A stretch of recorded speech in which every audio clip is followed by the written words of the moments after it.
नमस्कार दोस्तों, आज हम बात करेंगे हरतालिका तीज व्रत की, जो सुहागिन स्त्रियों और अविवाहित कन्याओं दोनों के लिए अत्यंत पवित्र और कल्याणकारी माना गया है। इस व्रत को करने से अखंड सौभाग्य, पति की लंबी उम्र, गृहस्थ सुख और अविवाहित कन्याओं को उत्तम वर की प्राप्ति होती है। कथा इस प्रकार है। हिमालय की कन्या पार्वती जी ने बचपन से ही भगवान शिव को अपने पति रूप में पाने का निश्चय किया था, परंतु उनके पिता हिमवान ने उनका विवाह भगवान विष्णु से तय कर दिया। जब पार्वती जी को ये समाचार मिला तो वे अत्यंत दुखी हुई। तभी उनकी सखी आलिका ने उन्हें समझाया और इस अवांछित विवाह से बचाने के लिए उन्हें घने वन में ले जाकर छिपा दिया। वहाँ माता पार्वती ने कठोर तपस्या की। कई दिनों तक निर्जल रहकर उन्होंने केवल भगवान शिव को पति रूप में पाने का संकल्प लिया। उनकी तपस्या और भक्ति से प्रसन्न होकर भगवान शिव प्रकट हुए और उन्हें पत्नी रूप में स्वीकार कर लिया। इसी घटना के कारण इस व्रत का नाम पड़ा हरतालिका। हरत का अर्थ है हरण करना और आलिका अर्थात सखी, यानी सखी आलिका द्वारा पार्वती जी का हरण कर ले जाना। अब सुनिए इस व्रत की संकल्प विधि। प्रातःकाल स्नान कर स्वच्छ वस्त्र धारण करें और पूजा स्थान पर बैठे। हाथ में जल, पुष्प और अक्षत लेकर भगवान शिव पार्वती का ध्यान करें और यह संकल्प बोले, ओम नमः शिवाय। मैं आज के दिन भगवान शिव और माता पार्वती की कृपा प्राप्ति तथा अखंड सौभाग्य की प्राप्ति के लिए हरतालिका तीज का निर्जला व्रत करती हूँ। हे देवादिदेव महादेव, हे जगत जननी गौरी माता, कृपया मेरे इस व्रत को स्वीकार करें और मुझे अपना आशीर्वाद दें। अब बात करते हैं पूजन सामग्री की।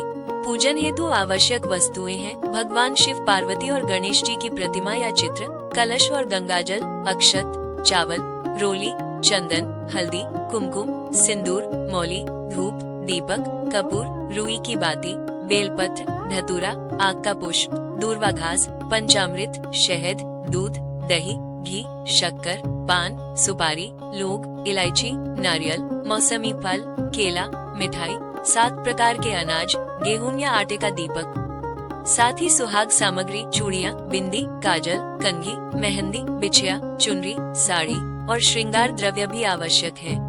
अब पूजा विधि विस्तार से समझिए। सबसे पहले पूजा स्थल को स्वच्छ करें और मंडप बनाकर सजाएं। चौकी पर लाल या पीला वस्त्र बिछाकर उस पर भगवान गणेश और शिव पार्वती की प्रतिमा स्थापित करें। कलश में गंगाजल भरें, उस पर आम्रपत्र और नारियल रखकर स्थापना करें।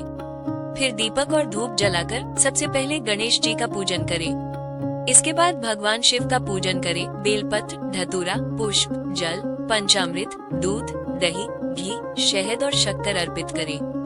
माता पार्वती को चुनरी, श्रृंगार सामग्री, पुष्प और फल अर्पित करें। उनके श्रृंगार में सिंदूर, चंदन, रोली और कुमकुम का विशेष महत्व है। इसके बाद कलश का पूजन करें और पान, सुपारी, फल, मिठाई, लौंग, इलायची अर्पित करें। अंत में व्रत कथा का श्रवण करें और शिव पार्वती की आरती करें। इस दिन रात्रि में जागरण करने का भी विशेष महत्व है। महिलाएं रात्रि भर भजन कीर्तन करती हैं और भगवान शिव पार्वती का स्मरण करती हैं।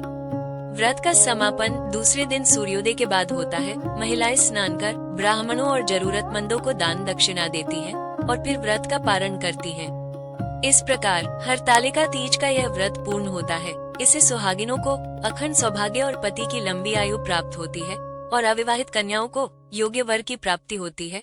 तो दोस्तों, ये थी हरतालिका तीज व्रत की पूरी कथा, पूजन सामग्री और पूजा विधि। अगर आपको यह वीडियो पसंद आया हो तो इसे लाइक और शेयर जरूर करें। अगले वीडियो में हम और भी धार्मिक व्रतों और त्योहारों की जानकारी लेकर आएंगे। जय भोलेनाथ, जय माता पार्वती।